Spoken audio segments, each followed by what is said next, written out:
Qu'en est-il aujourd'hui de l'environnement aquatique ? La moitié des cours d'eau en France seraient dégradés en raison des pollutions. Plus que d'autres, le pêcheur sait que l'eau des rivières n'aurait plus de douce que le nom.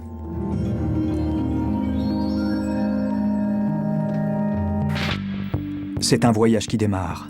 Nous traversons de larges fleuves aux eaux pas très claires. Nous filons le long de zones industrielles. Face aux pollutions majeures qui défient la chronique, nous avons choisi des pollutions locales. Entre Cévennes et plateaux du Jura, montagnes alpines et pyrénéennes, en passant par le Forez, le Lyonnais, la Charente-Maritime et la Bretagne, nous voulions rendre compte de la densité et de la diversité des rivières françaises. C'est un tour de France en 8 étapes que nous avons accompli. 8 étapes pour rencontrer des acteurs majeurs de ce défi environnemental. 8 atteintes spécifiques au milieu aquatique qui ont conduit des pêcheurs à devenir des sentinelles des rivières. Nous, en tant que sentinelles des rivières, on ne doit pas avoir de complexe par rapport à des intérêts économiques majeurs. Au départ, Dixit, la municipalité de Saint-Étienne, étaient des extrémistes écologistes en fait. C'est encore un monde bénévole. Et dans ce monde bénévole, il y a une chose qui est importante, c'est la passion. Première visite. Rencontre avec Gilbert Guillaume de l'association du Gardon forésien. Un arrêt entre deux bretelles de route au milieu de l'agglomération stéphanoise. Au-dessous, le Furan. Une rivière qui ressemble à un canal, un égout à ciel ouvert. Tout est là. Le Furan est une rivière sacrifiée. Elle est enterrée quand son cours aborde la cité et récupère les déchets de la ville. Au moment des pluies, elle se charge de tous les résidus. Elle se transforme en décharge mouvante au gré de son parcours. Les pêcheurs dénoncent cette aberration écologique. Ils semblent les seuls à s'en offusquer.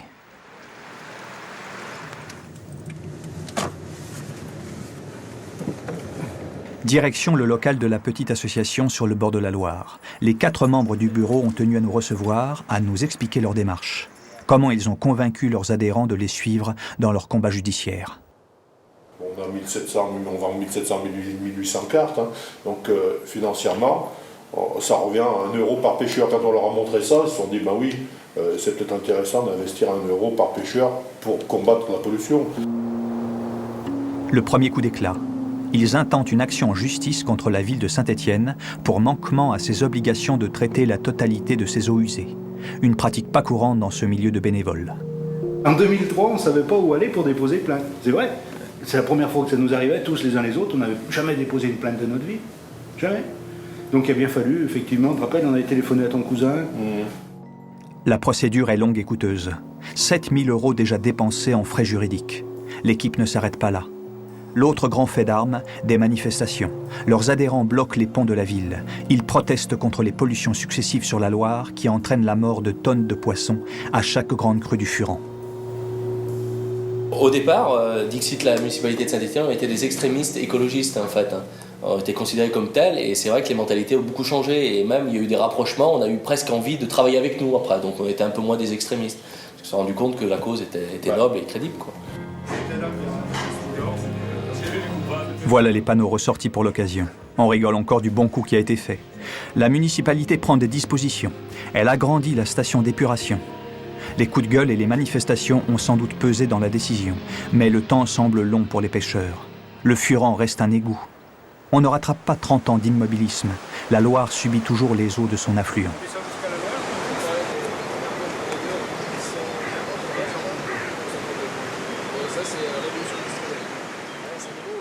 Donc à chaque pollution de la Loire, en fait, le phénomène qui se produit, c'est une hausse brutale de l'ammoniac, une chute de l'oxygène, il y a l'apparition de nitrites, et ça, c'est radical pour les poissons, ils sont tués sur le coup. Et comme disait Roland, je crois que c'est 40 fois la dose mortelle sur certains produits qu'on a trouvés dans la Loire, sur les analyses où il y avait effectivement 0 en oxygène.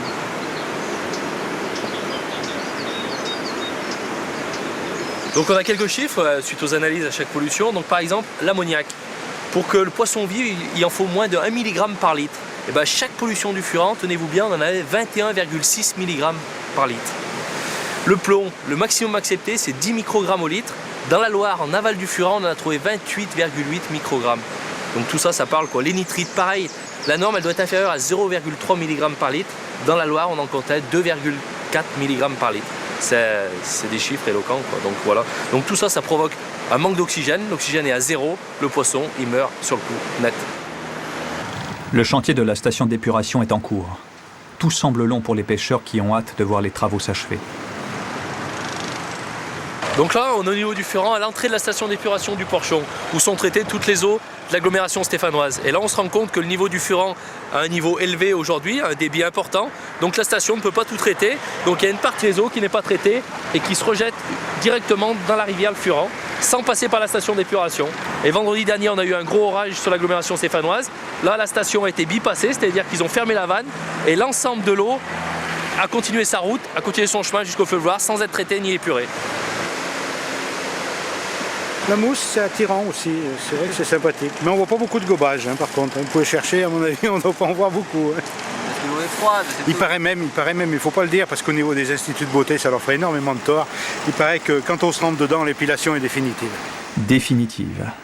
Quand le Furan devient l'un des affluents les plus importants de la Loire, quand son débit dépasse même celui du fleuve, les conséquences sont désastreuses sur le milieu. En cas de forte crue, la station d'épuration, même totalement en fonctionnement, n'aura pas la capacité de traiter l'ensemble des eaux du bassin. C'est l'objectif actuel, là, de discuter justement avec la nouvelle municipalité qui est en place pour qu'il y ait des efforts qui soient consentis, qu'il soit fait, de nouveaux efforts qui soient faits pour obtenir une eau de meilleure qualité. La petite société de pêche a fait bouger les lignes. Elle s'est mobilisée comme jamais. Les raisons ? Des histoires d'amitié et de passion. Ces hommes occupent désormais une place importante aux côtés des protecteurs de l'environnement, une place qu'ils ont acquis seuls. L'extension de la station d'épuration devrait rendre plus efficace le traitement des eaux usées.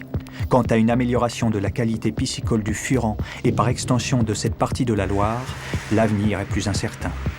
Non loin de là, le Rhône. Ici, on est loin d'une pollution chronique. La pêche commerciale est totalement interdite. La raison ? Le PCB ou pyralène. Certains poissons présentent des taux 10 fois supérieurs aux limites consommables préconisées par l'Organisation mondiale de la santé. Il devient alors extrêmement dangereux pour l'homme. Nous avons rendez-vous avec Didier Bertin, le président du syndicat des pêcheurs professionnels du Haut-Rhône et de la Saône. C'est à 80 km au nord de Lyon. Le PCB a été utilisé de façon massive au sein de l'industrie en tant qu'isolant électrique. Aujourd'hui interdit, il reste des millions de tonnes dispersées dans l'environnement. Ce liquide s'est propagé dans les fleuves et s'est concentré dans les sédiments. La dépollution semble inenvisageable. Une quinzaine de pêcheurs qui vivaient sur le fleuve Rhône ont déjà dû cesser leur activité. L'exploitation de Didier Bertin est encore préservée. Ouais. Sur le lac d'Annecy, c'est 20 tonnes par an, je crois. Puis ils sont pas très nombreux, donc... Non, c'est la catastrophe, mais c'est une honte. Une honte quand ces 20 dernières années, l'État a été alerté maintes fois sur les dangers de cette pollution. Le premier qui a demandé des analyses, c'est M. Giroux qui pêche sur Lyon, et qui a demandé des analyses à la DSV. Donc c'est complètement... oui, il s'est tiré vraiment une balle dans le pied ce jour-là, quand même. Le PCB résulte d'une pollution historique d'origine industrielle. C'est en les éliminant qu'une usine a rejeté dans le Rhône des tonnes de ce polluant indégradable. Le principal accusé, l'usine Trédi, spécialisée dans le traitement des déchets sensibles en amont de Lyon. Mais d'autres pollueurs existent. C'est cette difficulté qui rend les liens de causalité et de responsabilité très difficiles à établir. Les pollueurs risquent de passer entre les mailles du filet. J'ai un rapport de l'INRA de 1990 qui établit d'une manière tout à fait explicite que le Rhône est pollué à l'aval de Trédi, que les sédiments sont pollués, que les poissons sont pollués, que la consommation est donc interdite. Voilà. Et puis en 96, nous on n'était pas là dans les années 87-88, en 96-97, il y a des nouveaux pêcheurs qui souhaitent s'installer et on les laisse s'installer. Voilà. Et on les laisse vendre leurs produits. Voilà, donc on laisse les gens consommer, les pêcheurs aux lignes recommencent à pêcher et à manger leurs poissons. Voilà, donc depuis des années, les gens reconsomment du poisson. Le PCB a déjà fait ses victimes parmi la profession. La pollution n'est pas limitée à la région lyonnaise. Des arrêtés d'interdiction sur une partie de la Saône, dans la Seine et la Somme, ont été prises. Très récemment, l'interdiction pour certaines espèces a touché le lac Léman, d'Annecy et du Bourget. 850 mesures ont été effectuées et des carottages doivent déterminer les zones les plus contaminées. La zone risque de s'étendre au fil des résultats des analyses. Le 14 septembre 2005, on a interdit sur 30 km de fleuve. On s'est posé la question pendant 2 ans de savoir s'il fallait interdire les 300 km restant à aller à la mer. On a finalement opté pour cette solution, en disant hop, on ferme la pêche, la consommation des poissons sur tout le fleuve Rhône. Et là, depuis août 2007, on n'a pas été analyser encore un poisson dans la mer. Hein. Mais la mer, tout le littoral, ça passe où? Les sédiments, ils ne montent pas au ciel. Et vous-même, aujourd'hui, en fait, quand vous allez au restaurant manger, je sais pas, une anguille et tout ça, vous... Non, mais je ne mange plus de poisson. Vous mangez plus de poisson? Non, voilà, je vous le dis, je ne sais pas d'où ça vient, mais c'est pas bien pour la profession. Je comprends qu'aujourd'hui, les gens... mais je ne vais pas cacher les choses. J'ai envie d'avoir ma conscience propre. Hein. Je ne vais pas cacher... Aujourd'hui, il y a un risque, voilà. Quelle est la situation aujourd'hui? L'État semble avoir pris des mesures. Un comité de pilotage est en place. À l'heure actuelle, des analyses établies par le WWF sur la contamination de certaines populations à risque sont en cours. Du côté des professionnels, on espère encore travailler au bord des rives. On revendique son rôle d'observateur de la nature. Écoutez, on fait tout pour que le métier perdure parce qu'en fait, on est les gardiens. Hein. On a la clé. Hein. On est tous les jours sur la rivière. On voit le premier rejet néfaste. On voit le premier poisson mort c'est inexplicable, on voit les herbes qui meurent, on peut voir plein de choses en étant sur la rivière tous les jours.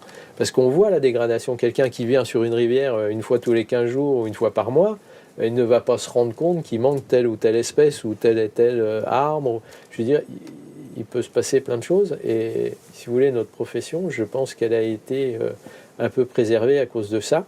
C'est qu'on est là pour surveiller un peu quand même. Ouais. La sentinelle a soulevé un lièvre qui lui échappait totalement et qui échappe même au gouvernement a priori, quoi. C'est un lièvre qui court vite. Hein. Le PCB est un funeste cauchemar écologique aux conséquences économiques sans précédent. Un dossier qui dépasse la communauté des pêcheurs. Cette affaire qui nous a été relatée est sans commune mesure avec le cri d'alerte des pêcheurs du Furan à Saint-Étienne. Le PCB pose des problèmes insolubles. Aux pollutions visibles ont succédé des pollutions diffuses, difficiles à mesurer, difficiles à gérer, tels sont les premiers enseignements. Suite du périple, nous remontons sur le Jura.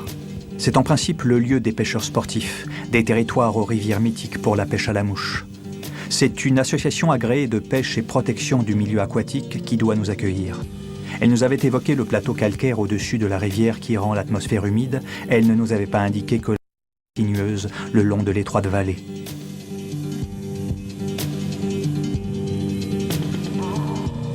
Le Dessoubre est large et boueux en ce mois d'avril, conséquence des fortes pluies de la saison. Nous avons rendez-vous à Mèche, c'est un bourg au bord du Doubs, qui lui aussi est en crue. Gérard Mougin et Philippe Coberet tiennent le bureau de l'association. Tout ce qui pleut, tout ce qui tombe, tout ce qui est déversé et épandu sur le bassin versant tombe dans le Dessoubre directement, non épuré, puisqu'on est dans un milieu calcaire. Donc ça n'épure pratiquement pas. Toute l'eau file dans la rivière directement. Des résurgences se forment au milieu des prés quand l'eau est en abondance. Cette géologie singulière rend les rivières particulièrement fragiles. Tout vient d'en haut, du plateau qui est un véritable gruyère de 500 km². À chaque pollution, les algues font leur apparition. Le problème ne date pas d'aujourd'hui. En 1988, ils sont quelques-uns à s'alarmer. Les pêcheurs décident de se mobiliser. Ils lancent une vaste pétition. 13 000 signatures en quelques semaines qu'on a remis au sous-préfet, au président du conseil général, enfin bon... 13 000 signatures, il y a 30 000 habitants. Hein. Ouais. Donc il y a quand même eu une grosse mobilisation. Ouais. Alors c'est vrai qu'à ce moment-là, ils sont tous réveillés, nos élus, nos politiques, nos administrateurs, tout ce que vous voulez, les instances de la pêche, et ils ont fait des tours de table et des... Et des études. Des études sur les habitats, sur les micro-invertébrés. On n'a jamais autant analysé le biotope du Dessoubre. Seule conclusion, les 2/3 de la population piscicole ont été détruits. Donc c'est vrai que les études, elles sont claires. Hein. Et c'est pas nous qui le disons, hein, ce sont les scientifiques. Nous ne sommes que des pauvres bénévoles. Oui. Et voilà. Si on avait mis l'argent des études, on aurait pu faire au moins 1 ou 2 stations d'épuration de plus. Les sources de pollution avaient été parfaitement identifiées dès 1988 par les scientifiques du Conseil supérieur de la pêche, désormais l'ONEMA. 20 ans après, les responsables de l'association font le bilan. Lorsqu'ils feuillettent le rapport, certaines situations se sont améliorées. Bilan mitigé. Là, vous avez Chamzay. C'est une station d'épuration qui doit dater, je sais pas, de la Renaissance. Ouais. Et elle est toujours comme ça, celle-là. Alors Chamvenne, ça n'existe plus. Alors ça c'est pareil, on balance tout, des batteries de voitures, des bidons d'huile, et puis ça suinte pendant des années et des années. C'est vrai que certaines stations qui sont comme ça là, n'existent plus, elles sont vraiment aux normes. Ça c'est terminé. Ça on est content, mais l'herbe passe. L'herbe, alors eux, ils sont passés à la télé, ils ont eu des plaintes, des procès, mais finalement 20 ans après on y est arrivé. Ah bah ça c'est terminé, la fromagerie Pierrefontaine. Alors là, le fromager, alors eux ils ont vraiment pris les choses en main, ils se sont regroupés, ils ont participé de manière importante. Du côté des pollutions domestiques, une bonne partie a été réglée grâce aux stations d'épuration. Mais dans les années 2000, chamboulement. L'obligation d'élever les cochons sur le territoire pour bénéficier de l'AOC saucisses de Morteau entraîne l'ouverture de porcheries industrielles et avec elles, les cuves à lisier. Des tonnes de lisier. Les volumes correspondent à l'équivalent des déchets produits par la population de Marseille. La seule solution pour s'en débarrasser, l'épandage. Une catastrophe immédiate. Il faut aller voir les hangars à cochons pour constater la situation. Il suffit d'ouvrir une porte, ils sont là, on croise personne, tout est automatisé. Pour finir de comprendre, il suffit alors de suivre la trace. Ah, on voit bien le lisier qui part gentiment dans la nature.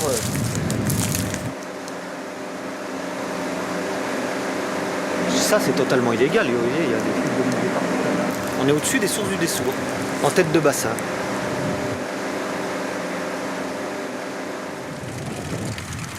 Rendez-vous un peu plus loin, une cuvette parmi d'autres. Philippe Coberet nous montre une autre pratique pour évacuer les mauvaises eaux. Les bonnes ficelles du passé restent une coutume. Les dolines du plateau font office de bons tuyaux pour évacuer les trop-pleins dans le Dessoubre. D'autres sont plus directes. Pour éviter un épandage, on balance directement le lisier. Il y avait 25 voyages. Il y avait 25 voyages. Hein. 25 voyages. Au moins, parce qu'une tonne à lisier, c'est 1 ou 2 mètres cubes, 3 mètres cubes maximum. Et là, il y avait 100 ou 200 mètres cubes. Et il a été acquitté. Le tribunal a accepté la version de l'agriculteur, il aurait cassé son essieu, la cuve du tracteur se serait vidée accidentellement.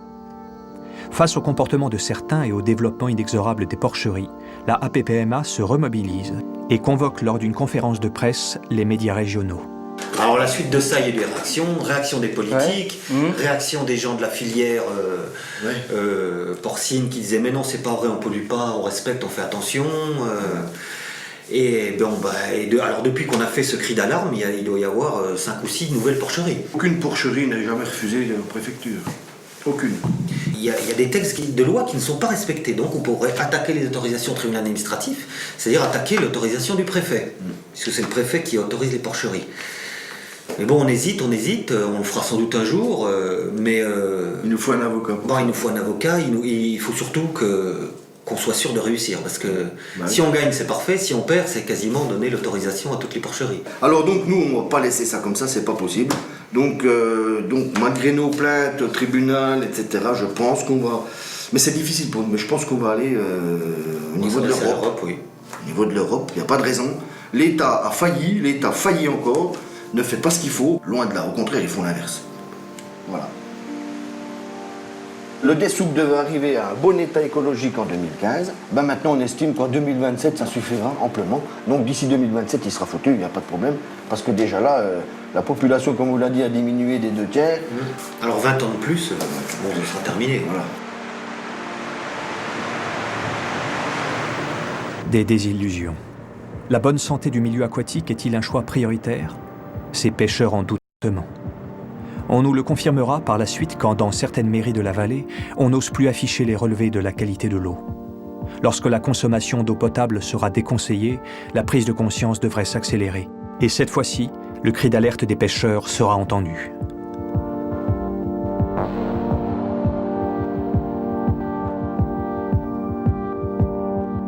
Difficile d'imaginer que les montagnes ont soif l'hiver. Difficile de penser que là où les sources naissent, l'eau devient une denrée rare. En cette fin de saison, on regarde plutôt les bons résultats de la période hivernale. La neige est tombée en abondance, la fréquentation a été très satisfaisante. On nous avait dit de prendre une petite route en dessous des arcs, avec vue sur la Plagne, jusqu'au chalet de Jean-Yves Vallat, le vice-président de la Fédération de Savoie.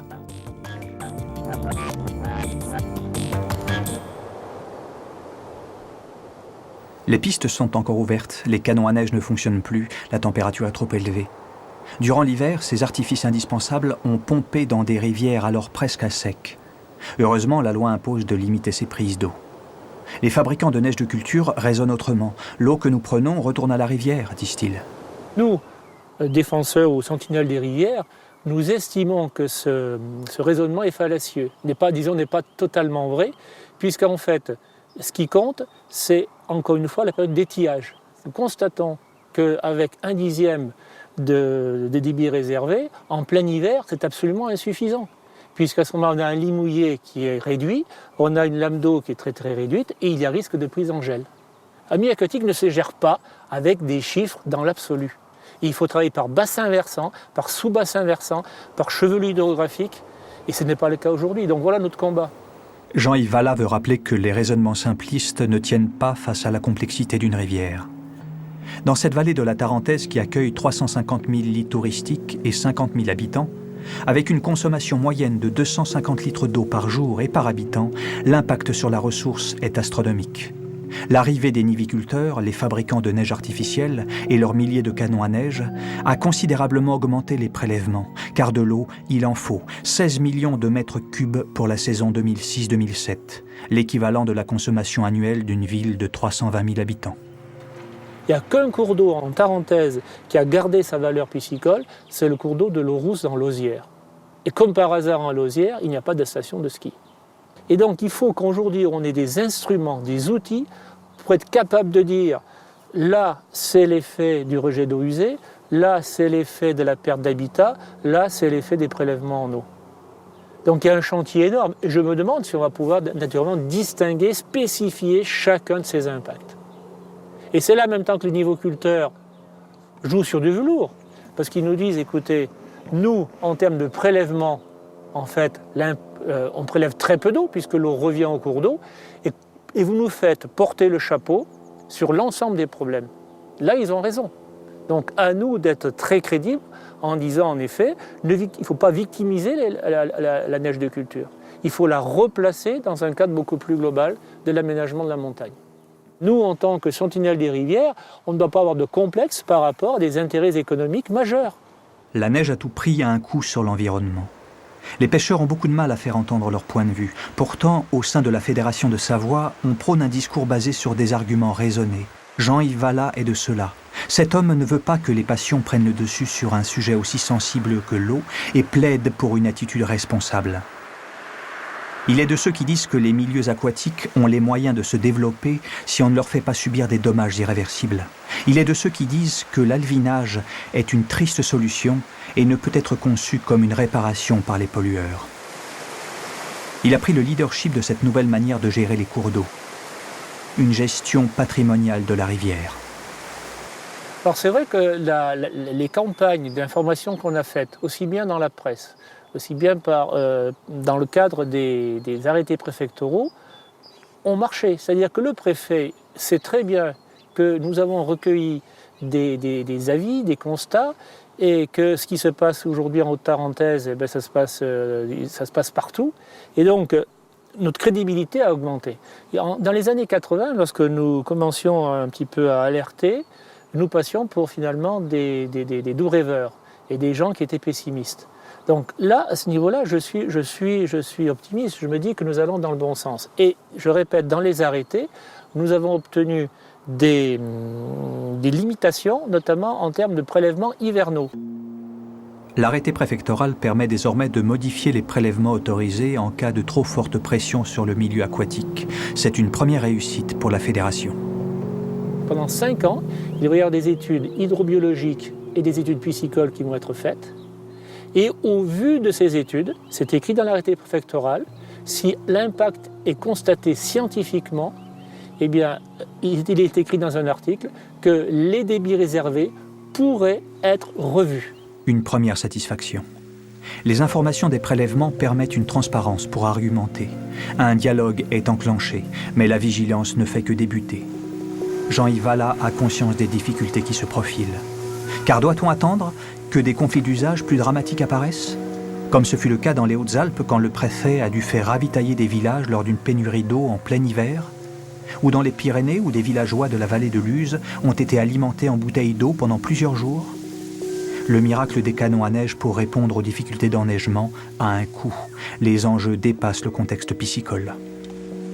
On est dans une civilisation où on est extrêmement prétentieux et où l'on croit que par les solutions techniques, on va résoudre tous les problèmes. N'oublions pas que la neige de culture ou l'industrie du ski, en fait, est une industrie lourde dans le fait qu'elle dépend de deux matières premières, la neige naturelle et aujourd'hui l'eau. Et que ça, c'est incontournable. On n'est pas dans une industrie de haute technologie, de matière grise, où on peut s'abstraire naturellement du contexte naturel. Et ça, je crois qu'il faut revenir toujours à cette idée-là, c'est qu'en fait, on est assujetti à des contraintes naturelles qu'on ne pourra pas transgresser éternellement.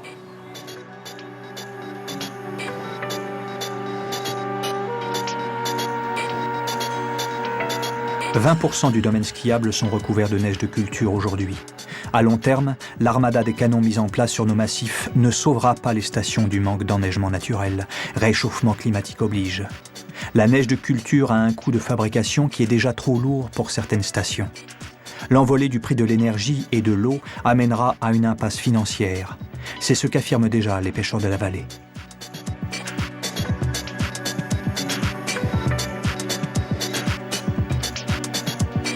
Nous filons vers la Lozère, le département le moins peuplé de France, 80 000 habitants, une industrie presque inexistante, un monde agricole de petites exploitations.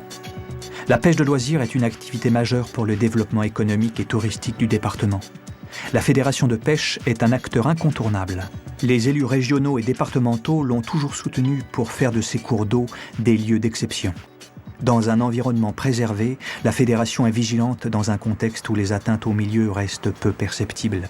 Le statut de fédération de protection des milieux aquatiques est mis en avant. C'est le cas lors de nouveaux ouvrages routiers, où les aménageurs la sollicitent pour intégrer les problématiques de la vie piscicole. Tout n'est pas idyllique, toutefois, l'extension d'un golfe, par exemple. Les aménagements pour protéger la rivière sont inexistants. Depuis le premier coup de pelle en 2004, 12 atteintes aux milieux aquatiques ont été relevées par constat d'huissier. On n'a pas tenu compte de la configuration argileuse des lieux. La fédération avait alerté, mais la puissance publique avait fait son choix. Dans un contexte sans pollution majeure, le nombre de contentieux reste néanmoins significatif. En termes de contentieux, petite pollution du Lot, là, à 500 mètres au-dessus, par Veolia, elle a été condamnée en correctionnel, elle a fait appel, elle a été condamnée en appel, pour une toute petite pollution. C'est monté en cassation, elle a été condamnée en cassation. Et elle a payé, elle vient de payer. Donc on arrive quand même, parce que Veolia, c'est quand même... C'est une entreprise mondiale, quoi. Donc, une petite fédération de pêche de Lozère, la plus petite fédération de France, arrive quand même à... Après, je ne dis pas que sur des problématiques comme la construction du barrage Puyuran, là, on s'est cassé la gueule parce qu'on s'est heurté à quelque chose qui nous dépassait un peu, quoi. Une puissance qui est... On a eu des problématiques aussi avec la Cogema, donc qui gérait les mines d'uranium aussi, là. Alors, je ne sais plus qu'est-ce que ça va être maintenant, Areva, non? Je pense que ça va être. Donc là aussi, on s'est cassé la gueule, parce que la puissance nous a dépassé, quoi. La structure a su développer une expertise. Elle a cartographié l'ensemble du territoire. Chaque mètre carré est ainsi répertorié et numérisé. L'objectif est de répondre en amont à toutes les problématiques de pollution. On reçoit ce matin ce courrier là d'un monsieur de la commune de Saint-Symphorien, donc sur Lens, là-haut, carrément au nord-est du département, qui nous sollicite pour qu'on lui indique les démarches à effectuer dans le cadre de travaux qu'il souhaite réaliser sur son cours d'eau. Alors ça, il y a 25 ans de ça, le gars, il se posait pas de questions, il prenait une pelle mécanique et il rectifiait le cours d'eau. Donc en fait, là, la première chose que je vais faire, donc, notamment par rapport à mon outil schéma, c'est que donc, je vous ai montré la partie cartographie, mais on a également aussi une partie, on va dire, base de données. La base de données est un outil précieux quand chaque ouvrage, chaque aménagement naturel, chaque réseau hydrologique est ainsi répertorié. Chaque impact sur les cours d'eau a été compilé. Donc là, ouais, la première chose qu'on fera, c'est qu'on prendra rendez-vous avec ce monsieur le plus rapidement possible et on ira voir sur site un peu les propositions qu'on peut lui faire. Vis-à-vis du grand public et tout, moi je le vois quand je vais dans des réunions de partout, on est la fédération des pêcheurs. Donc c'est les pêcheurs à la ligne qui sont assis au bord des cours d'eau et donc en fait on est perçu comme une association un peu dilettante, quoi.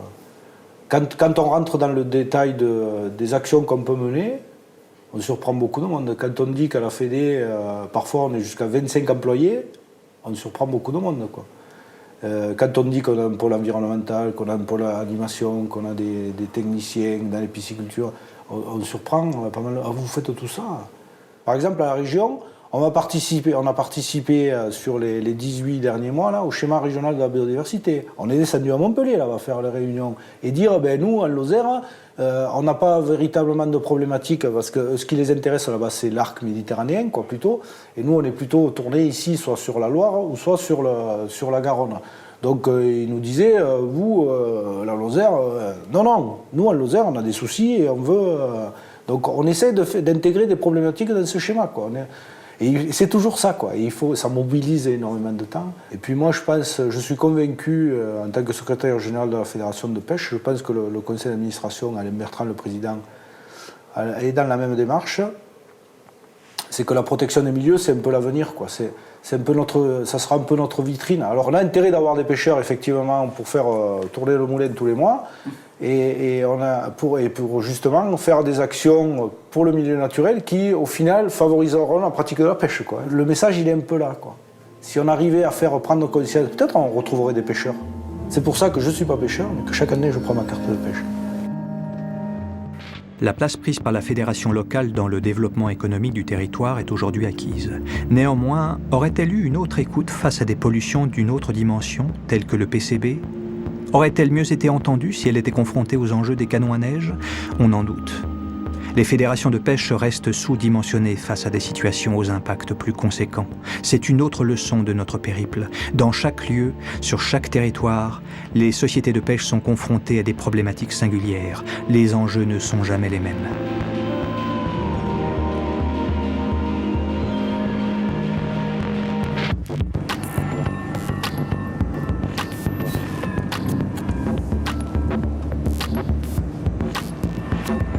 Nous nous dirigeons vers un autre coin de France, la vallée d'Aspe et sa maudite route, la nationale 134 entre France et Espagne. En 2007, c'est le 15e accident de poids lourd depuis l'ouverture du tunnel du Somport, l'unique accès pour des centaines de transporteurs.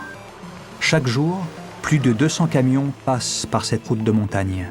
Les transports de matières dangereuses, dont un tiers présentent la plus forte toxicité, sont un danger permanent pour la rivière de la vallée d'Aspe et sa continuité formée par le Gave d'Oloron.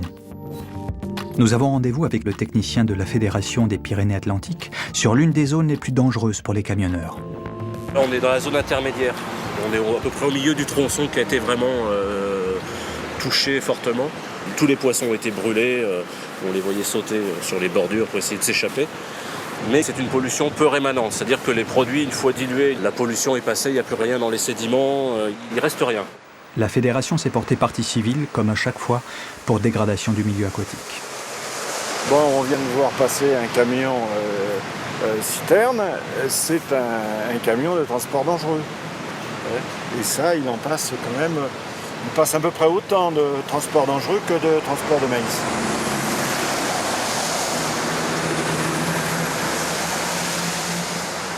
Depuis donc 2003, c'est 15 camions qui sont partis dans le Gave d'Aspe et il y en a à peu près 60% à ce niveau.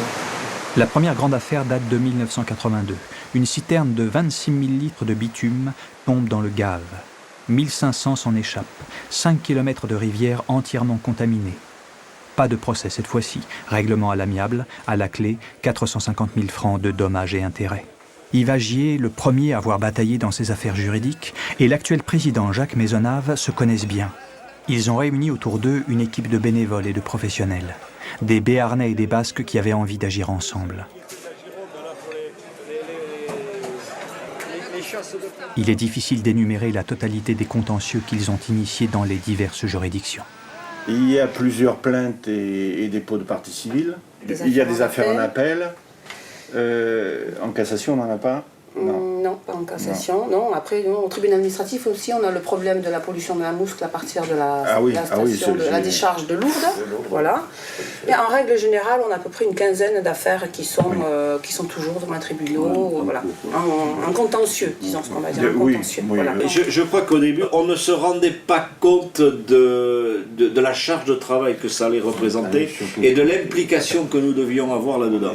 Et on s'est rendu compte que de plus en plus, on devait aller de plus en plus plus loin. Si on voulait être logique et crédible, on a fait un bout du chemin, on continue, on va jusqu'au bout. Et alors ça nous amène à aller vers des experts, ça nous amène à être de plus en plus pointus partout. On est dans les années 80. À partir de leurs sociétés de pêche respectives, ils agissent sur le terrain et intentent des actions en justice. Ils font valoir leurs droits de protecteurs de la nature. Les deux hommes veulent aller plus loin. Ils décident d'appliquer leur méthode de travail à l'ensemble du département. Pour y parvenir, ils prennent le pouvoir à la fédération. On est des bénévoles, on n'est pas payés. Hein. On peut dire merde à tout le monde. Hein. Même à l'époque, on nous disait non, un avocat ça coûte cher, vous vous rendez compte, avec les moyens qu'on a. Honnêtement, l'avocat ne nous coûte pas cher, hein, ça nous rapporte de l'argent de faire des procès, jusqu'à 40 000 € par an. Hein. Bon, c'est pas le but, hein, on n'est pas là pour gagner de l'argent. Et alors on s'est rendu compte que finalement on pêchait parce qu'on avait des complexes. Et on a dit, ce qu'on a fait à tous les niveaux et à l'échelon local, on va le faire à l'échelon départemental en intégrant les présidents de la PPMA. Et le gros travail dans le premier mandat, ça a été de les convaincre, hein, de leur montrer l'utilité de la chose. Tous ne le concevaient pas. Hein. Et on leur a dit, il faut faire le sale boulot, on est prêt à le faire. Et là, vous mettez en dehors. Cependant, quand même, on leur disait, à tout moment, si vous voulez intervenir, hein, c'est en coopération qu'on fait ça. Hein. La position d'un président de ces petites associations de pêche, les APPMA, est délicate. C'est simple à comprendre. Sur chaque partie de la rivière, il doit convaincre les propriétaires de leur donner le droit de pêche, les fameux baux. Et en même temps, ils sont susceptibles de les attaquer en cas de pollution.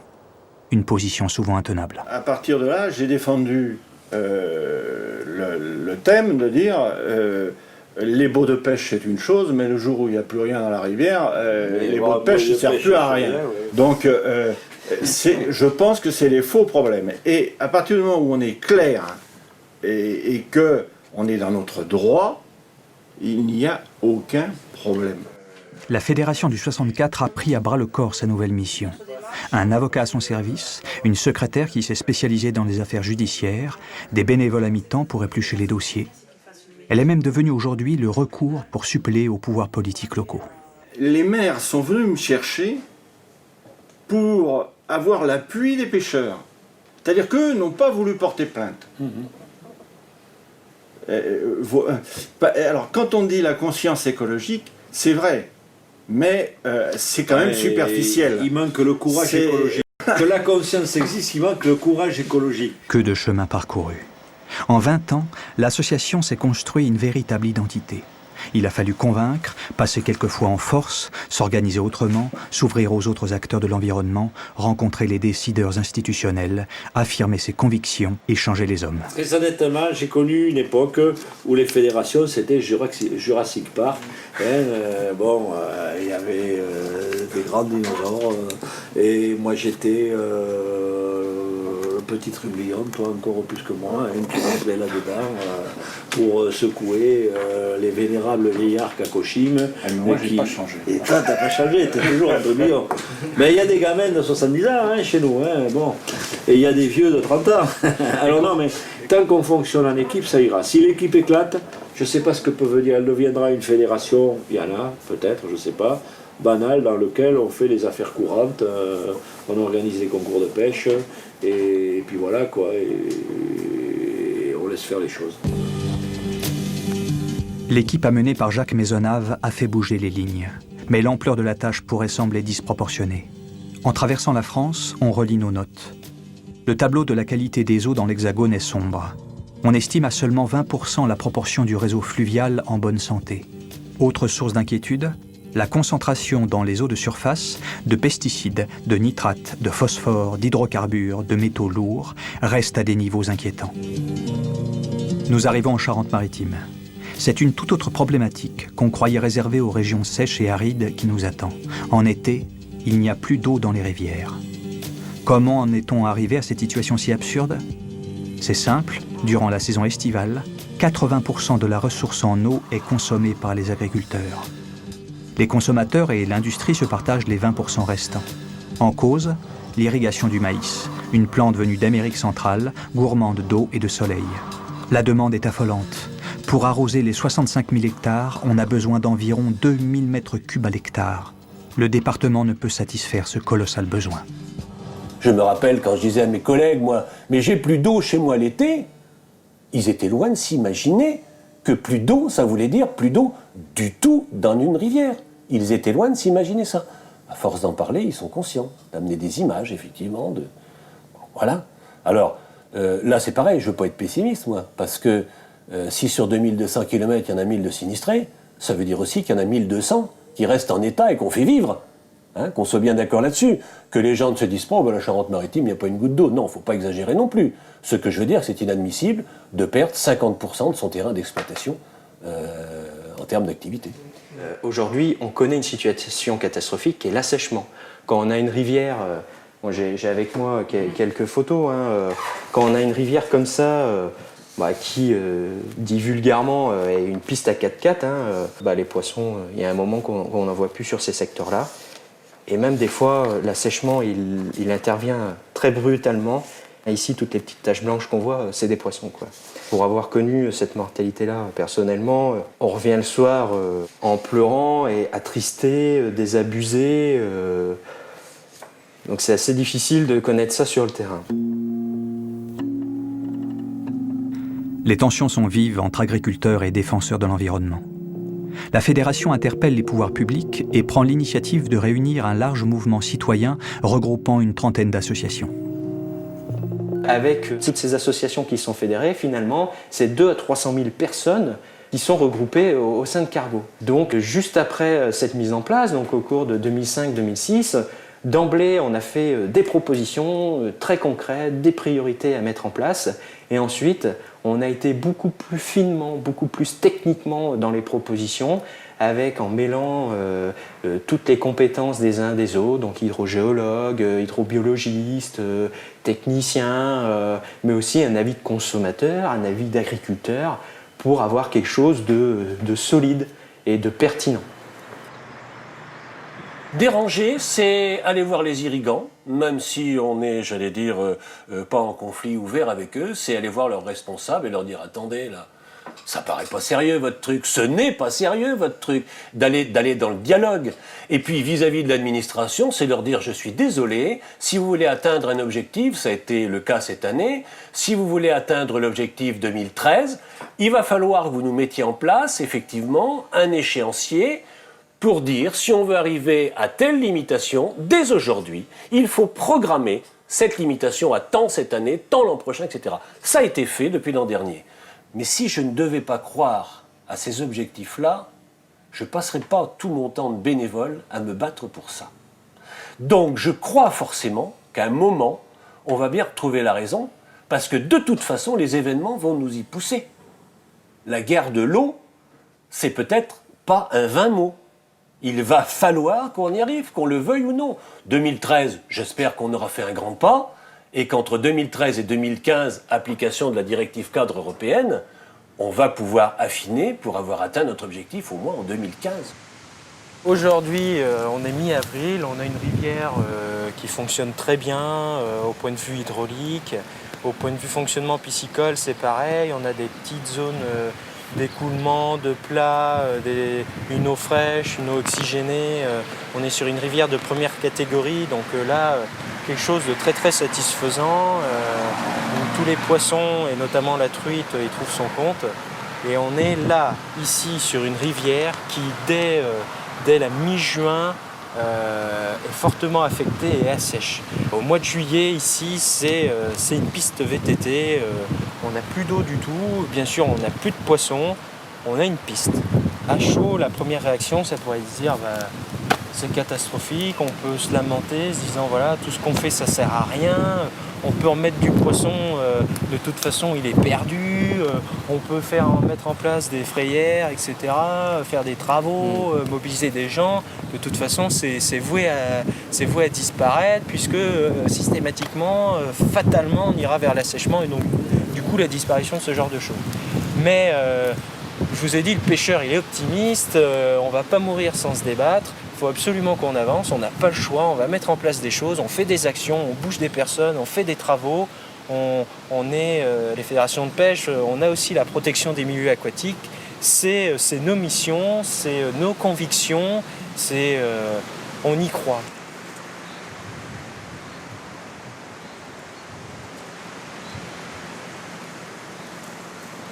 Ben, la pêche a quelque chose de bien. C'est que c'est encore un monde bénévole qui s'est entouré de professionnels. C'est encore un monde bénévole. Et dans ce monde bénévole, il y a une chose qui est importante, c'est la passion. C'est l'envie de faire. C'est l'engagement citoyen. Ça fait partie des choses très fortes et des valeurs que je voudrais défendre. Parce qu'on a besoin effectivement de gens encore passionnés sur cette terre. Tout n'est pas foutu, loin de là. Mais il faut effectivement qu'on se prenne en charge parce que les responsabilités, c'est à nous de les assumer. Optimisme, patience, opiniâtreté, 3 qualités chez le pêcheur. C'est l'un des enseignements de ce voyage. On pourrait dire qu'il est aussi tenace. Il sait qu'il a la loi avec lui et surtout la législation européenne. Il est stipulé que la France doit atteindre en 2015 le bon état écologique de ses rivières. Certes, des dérogations et des reports peuvent être envisagés. On l'a appris lors de notre première étape dans le Deux-Soubres. En arrivant presque au terme de notre voyage, nous avons la conviction que le modeste pêcheur est tellement lié à sa rivière qu'il arrivera à ses fins car il est au cœur des équilibres écologiques. Ultime étape, la Bretagne. Nous sommes dans la voiture de Jean-Yves Kermarec, l'un des ténors du mouvement contre les pratiques des éleveurs de porcs. Dans les années 80, le secrétaire général de l'APPMA de l'Elorn est au premier plan. Il est de toutes les batailles pour dénoncer les dangers des élevages intensifs. Les rivières, les nappes phréatiques sont dans une situation alarmante. Les algues vertes envahissent les plages bretonnes, il n'est plus question de boire de l'eau du robinet. Ce passionné de la pêche au saumon alerte l'opinion publique, réunit les journalistes, intente des actions en justice au niveau national et européen. Une bataille rude, violente, passionnée. Ils sont super aux normes, les mecs. Mais j'ai la faiblesse de penser qu'on y est pour quelque chose. Ils vous connaissent tous? Ah bien sûr. Bah oui, en général, on a tous eu... en général, ils ont tous passé au tribunal. Vous êtes invité au mariage, au baptême ou pas? Ah, certains collègues, ouais. Ça arrive. Moi, pas trop. Nous sommes venus ici pour toute autre chose, pour l'artificialisation des territoires. En France, c'est 160 hectares par jour de terre et de bois qui disparaissent au profit d'habitations, de zones commerciales ou industrielles et d'infrastructures de transport. Les activités étouffent la campagne. La Bretagne est d'autant plus touchée qu'il n'existe pas de concentration urbaine importante. L'étalement de nouvelles zones artisanales et d'habitation est d'autant plus favorisé. Toutes les parcelles que je vous montre là vont disparaître sous les bâtiments industriels. Regardez, tout ça, ça va partir en sucette partout. On va rejoindre la zone industrielle du bord de route avec celle-ci. Et on nous dit que l'économie ne marche pas. Alors qu'est-ce que ça serait si ça marchait?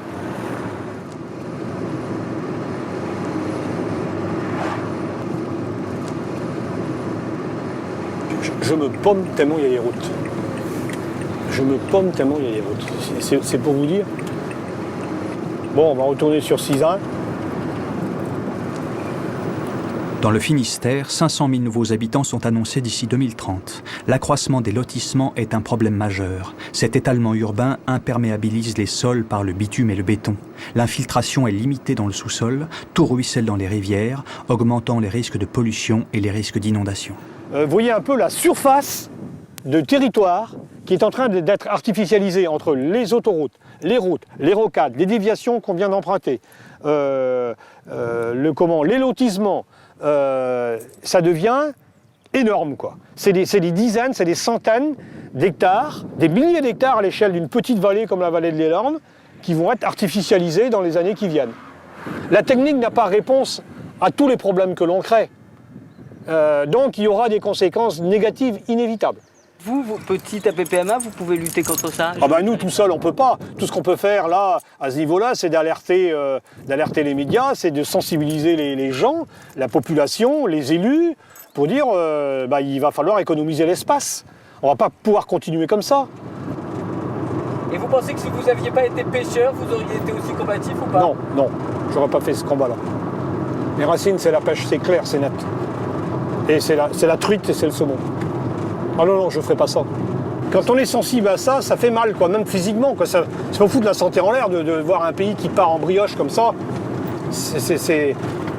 Moi, ça me prend au trip. Et, de temps en temps, on voit des exemples positifs, alors il faut aussi en parler, quoi. Malheureusement, on voit plus d'exemples négatifs. La grande différence entre les années 80 et aujourd'hui est dans l'accès à l'information. Jean-Yves Karmarek confie que nous étions dans le doute, que nous avions peu de données sur les niveaux de pollution. De nos jours, tout le monde a accès à la connaissance, des rapports existent et des bureaux d'études préconisent des solutions. Les décisions relèvent désormais de choix politiques globaux. Les pêcheurs qui sont à la pointe des combats un peu partout ne mènent pas au sein des APPMA les combats qu'elles devraient mener. Combien d'APP font véritablement des procès alors qu'elles ont la possibilité de le faire? Nous, on en fait entre 8 et 12 par an dans notre APPMA. Et je sais que si chaque association de pêche du département en faisait autant, mais on bloquerait complètement le système. Le problème aujourd'hui, c'est qu'on est une minorité. On a des collègues qui font la même chose, par exemple sur le Trieux, sur le Léguerre. On a quelques APPMA comme ça très dynamiques. Mais la plupart des APPMA n'ont pas compris que si elles faisaient fonctionner la prérogative et la possibilité d'essayer en justice comme la loi leur prévoit, et c'est leur statut, qu'elles représentent une force importante. Parce que les sociétés de pêche ont quand même, en règle générale, pas mal de moyens par rapport à des petites associations de protection de la nature qui ont peu d'adhérents. Et c'est ça le drame. Et les fédérations ne les aident pas toujours ou ne s'organisent pas toujours suffisamment pour mener ce combat juridique. Une immense maquette de la Bretagne d'antan trône dans les locaux de la société de pêche. On y voit un bocage, des villages disséminés dans la campagne, des haies bien ordonnées, la rivière de l'Élorne. C'était un temps où les présidents de ces petites sociétés de pêche n'avaient pas tous ces défis à relever. Jamais, au départ de ce voyage, nous n'aurions imaginé l'implication des pêcheurs du bord de l'eau dans les enjeux environnementaux de ce siècle. Mais dans les années 70, c'était un égout à ciel ouvert. Tous les abattoirs, les tanneries, tout craché dans la rivière en dessous de l'Andivisio, on ne pouvait même pas manger une truite. Aujourd'hui, le saumon, la truite se reproduisent en aval de l'Andivisio, depuis une vingtaine d'années. Alors que quand on a pris la rivière dans les années 70, ils ne se reproduisaient plus. Ou avec beaucoup de difficultés.